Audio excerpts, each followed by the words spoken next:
I feel like this show tried so hard to be funny, and I didn't laugh a single time.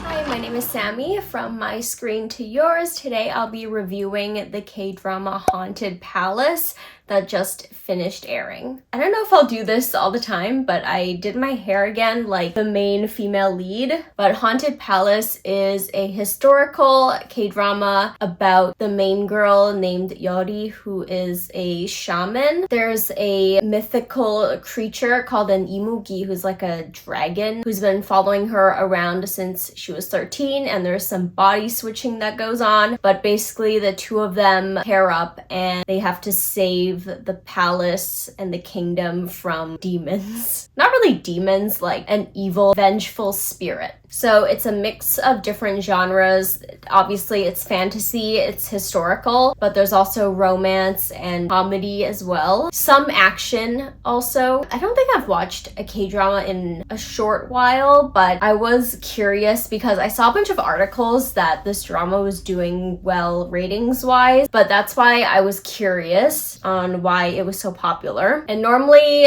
I don't really care for fantasy, but I do like historical. My brief thought is that I can see why a lot of people would enjoy the show, but personally it's not really my taste, and let's get into the pros and cons of this K-drama. First off, let's start with some of the pros of this K-drama. I think the story is pretty unique. I don't think there's that many shamanism K-dramas. Like, I can think of some ghosts, spirit, even cult K-dramas, but there definitely aren't many about historical shamanism culture, and I thought that was really interesting to just see the culture and the rituals involved with that. I think it was especially interesting that it's centered on this spirit that was targeting the king and the kingdom and the royal family. I feel like a lot of dramas nowadays kind of gets stale because the plots are not that innovative, I guess. Maybe this was one of the reasons that it became so popular, because it's pretty different. And I also thought the pacing of the show was pretty good, even though it's mainly just focusing on this one fight with this one spirit. The episodes did fly by. It wasn't that slow or anything, and I didn't skim through a lot of episodes. I skimmed through some moments though, which I'll talk to in the, not really cons, just like my personal thoughts about it. But anyways, I also liked the cast. It stars Bona. I think she's using her like actress name. She plays the female lead, Yori. This is my third K-drama of hers that I've seen. I've also seen her in Pyramid Game and 2521, and I feel like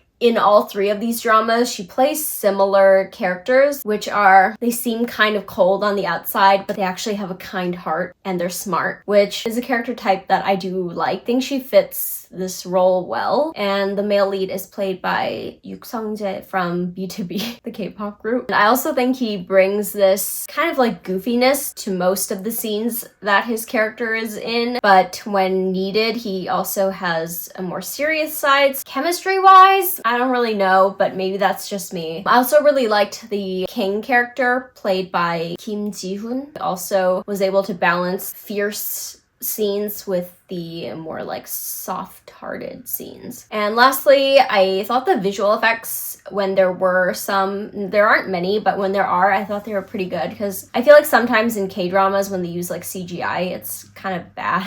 But I'm sure they don't usually have the budget to do like really amazing realistic CGI. But I thought this was pretty good, so that's another pro. And now into my cons. I don't really think they're necessarily general cons about this show, just things that I didn't really like or connect with, I guess. Generally, I would say that most audiences would probably enjoy this show, but here are my thoughts. I think my biggest issue with the show is that there's like serious, suspenseful, somewhat moments, but a lot of it is also lighthearted and comedic, and personally I don't always like comedy. Let's just say it's not the easiest to find a comedy that really makes me laugh. I thought the comedy in this show was really not funny.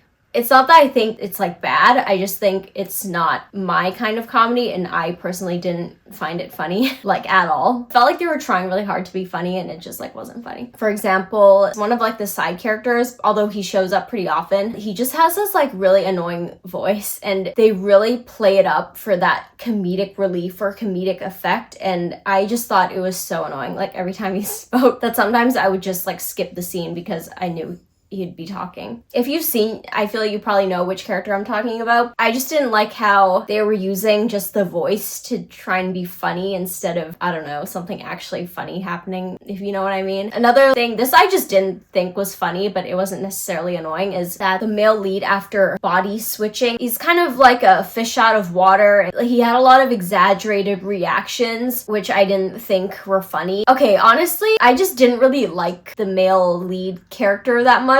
Not all the time, obviously, but a lot of the time he was very immature or acted very immature, and I was just kind of tired of it. And like, you're supposed to be like a century-year-old, and not that you can't be immature even if you're really old, but like it's not funny. And because of that, that leads into my other point on why this show didn't really connect with me, is that part of it is the romance that's developing between the leads. First of all, I didn't really feel any chemistry, and also I just didn't ship them together because, one, I thought the male lead was annoying, and two, on top of that, I just kept thinking about how he's literally been like stalking her. He's literally been following her around since she was 13, and now they're falling in love. I don't know, I just like thought it was kind of weird. The thought would just be in the back of my head. I really didn't care about the romance plot, and I didn't care about it so much that whenever they had like tender moments between the two of them, I would just skip. Despite my nitpicks, I do think that a lot of people would probably enjoy this show. Fun fact, my dad was actually the one who started it first. That's why I was like, okay, I heard about this show, so I thought I would start watching as well. And I think if you like comedy and romance and you're not as, I guess, picky with your comedy, I think you would enjoy this show. It's entertaining for the 16 episodes and it goes by quickly. It's a fun watch. So if it sounds like a story that you're interested in, then I still think it's worth watching. It is streaming on Viki. Since this is a pretty popular show, I would be curious what your thoughts are if you've seen it. I feel like I could guess why people enjoy it, but I would just be curious what your thoughts are. If you also didn't like it as much as maybe general audiences like I did, I would love to know what your reasons are. Are they different from mine? And yeah, thank you so much for watching another drama review. I'll see you in another video.